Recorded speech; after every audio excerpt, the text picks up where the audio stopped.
So I've got a bunch coming up because I decided to leave my restaurant job, which has always been a safety net.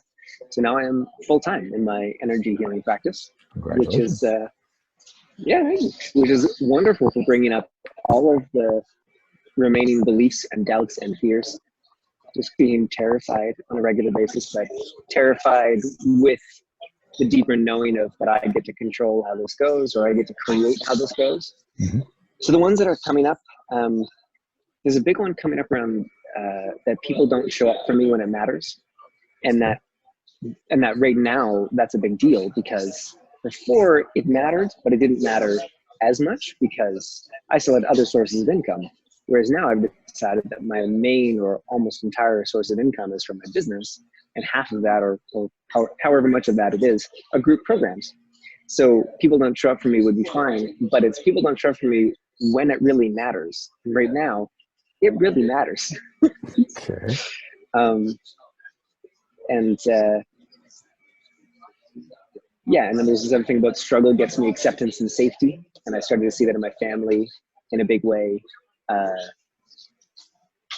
It wasn't safe, or it didn't get as much acceptance or love to just say, yeah, that was really easy. Like, yeah, I just got exactly what I wanted. So there's some connection around struggling or making things hard or having things be hard gets me more attention, love, acceptance, whatever you want to call it. So those two things working together synergistically are not conducive to a great business.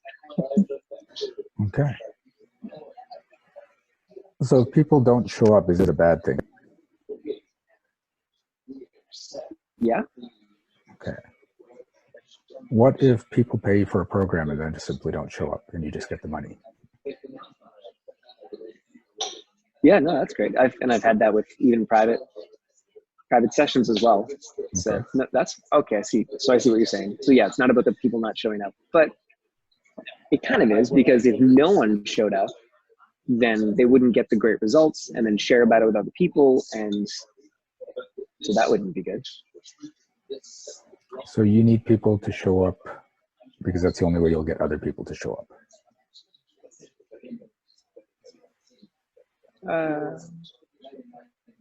How? That's part of it, but I think the other part that is more energetically or emotionally charged to me is that I need people to show up so that they can get the results that are promised, so that they can have the breakthroughs that are promised. So what if they just don't want the results? What if they want to go through the motion of saying, I'd like to get these results, but I'm not really ready for it, so I'm going to pay you and I'm just going to go away? Although I have many clients that do that, and I am actually okay, or I'm logically okay with it, what comes up as soon as you say that is the knee-jerk response of like, well, fuck off. Don't waste my time. Fuck off. How's it wasting your time if they pay you money and then just give you free time? Okay, well, it's technically not wasting my time, but it's still, that is the knee-jerk responses, like that comes up. Okay, so what's going on? Part of it is still that you've got a little bit left of that. I need to help these people. They're missing out on the clearing and the change, and that's not right. They need that clearing and that change. So are you willing to destroy the belief that people need to show up because they need that change? Yes.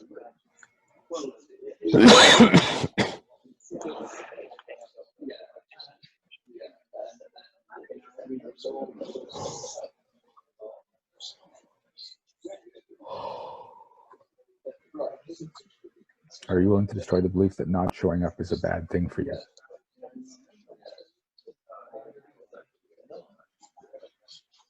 Yes.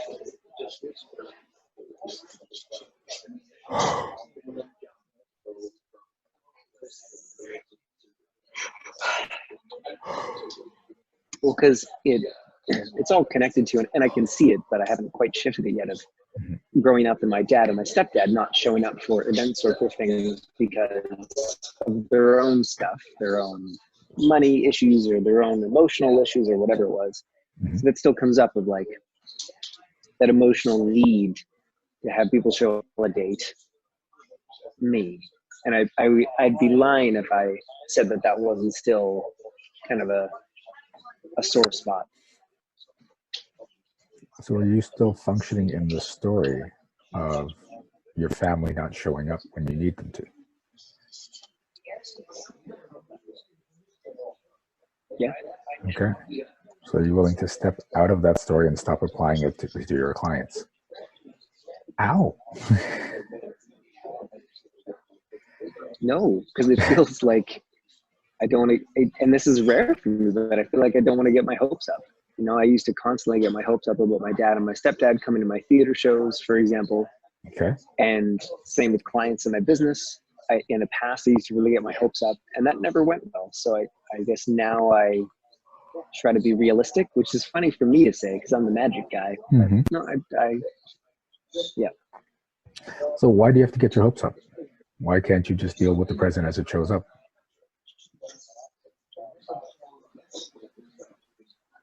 Getting a headache. I never get headaches, ever. So you're making an assumption that if we clear this belief, then you have to get your hopes up that people will show up. But you don't. You can just be in the moment and just see what shows up. No expectations.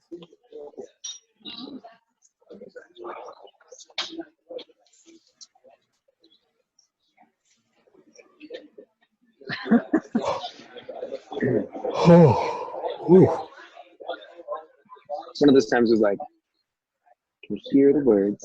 mm-hmm.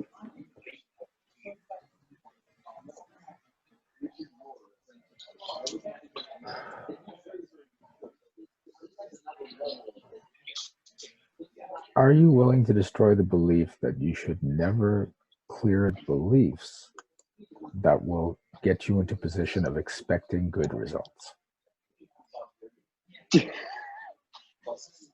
How? Yes.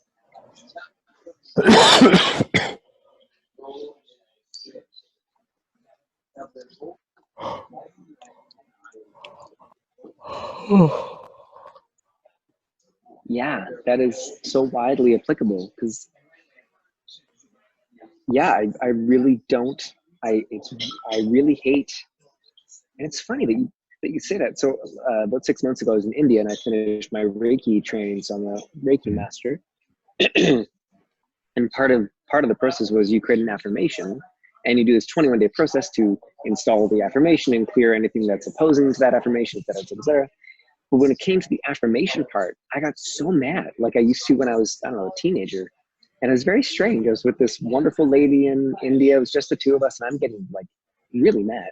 And I think it's because of that. It's like, so I'm just supposed to like do this affirmation and install this belief and then like expect good results. Well, like F you, I'm not going to expect good results because that always goes horribly, or that always goes terribly, or whatever. Okay. And I just looked at those pages yesterday.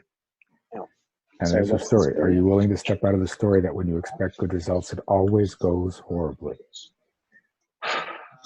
Oh, that's hard. But yes, yes.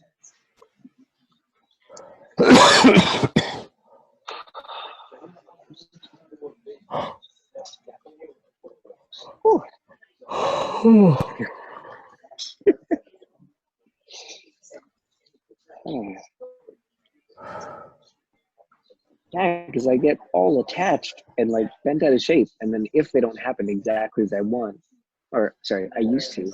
Mm-hmm. Yeah, I used to. With me, I get to a place of this is the result I expect, and if it doesn't show up, then I just ask myself, oh, okay, I wonder why I created that instead. Right. So yesterday I did a workshop at Chalkers, and I didn't have my tap thing to do sales for, and I had a whole bunch of books, and it was interesting because I sat there going, why would I forget the tap when there's so many people that want to buy my book, and now I can't sell them the book. And this is kind of stupid. And there was one guy that wanted to buy one of my programs, and I'm like, I can't sell you my program now. I don't have tap. Why the hell did I do that? And so then I got home and I'm looking all over the home and I can't find this damn thing. I'm like, where is it? Where is it? And I thought maybe it fell out in the trunk of my car. And so I went to my trunk of my car and then I started moving things around. I'm like, this is ridiculous. So I ended up cleaning out the entire trunk of my car, which is something I've been meaning to do for a long time. And then I finally completed it. And when I completed it and found it wasn't there, I came back in the house and found this. And I'm like, great. So I sabotaged last night so I could clean the trunk of my car. Way to go, Shiraz. But the other thing that happened last night is a bunch of people wanted the book so badly that they just said, you know what, I'll just go to the ATM. And it was one of the pub ATMs, so they paid like the $2 or $2.50 fee. And they didn't mind. They did it. And I'm like, wow. So now that's showing me that what I have has value. Like as far as that book goes, I didn't know if the book would be how well it would be received. It's a brand new thing for me in this field. And it's just like, oh, okay. That also helped on that side. But in the moment, it was like, what the fuck? Right? So when you go to this place of, okay, why did I want that to come up to be created? Oftentimes you're going to have an answer pop up. It may not pop up right away, but it'll pop up, and then you go, oh, okay, got it. That's why I did that. But well, I can see part of it right now is that I keep creating people not showing up. Part of it, it's not the whole thing, but so that I keep having insights and ideas and breakthroughs and new content to create, because every time that they don't show up or things don't go well, I literally discover a new process, like a new language, a new process, a new amazing querying. Whew. But I'm ready now to have the story that people can show up in huge numbers, and I will continue to have those insights and ideas and breakthroughs and content to create. But I don't need to have people not showing up to force me to have those. Okay. All right. Step into that.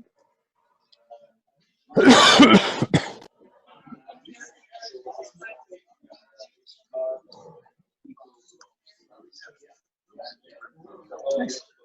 Ooh. Okay, how's that feel? Way better, thank you. Welcome. Hey, this is Shiraz. Thanks for watching this video. If you liked it, please remember to like and subscribe to our channel. And you can check out upcoming events at www.energeticmagic.com. And remember, be well, be aware, and be magical.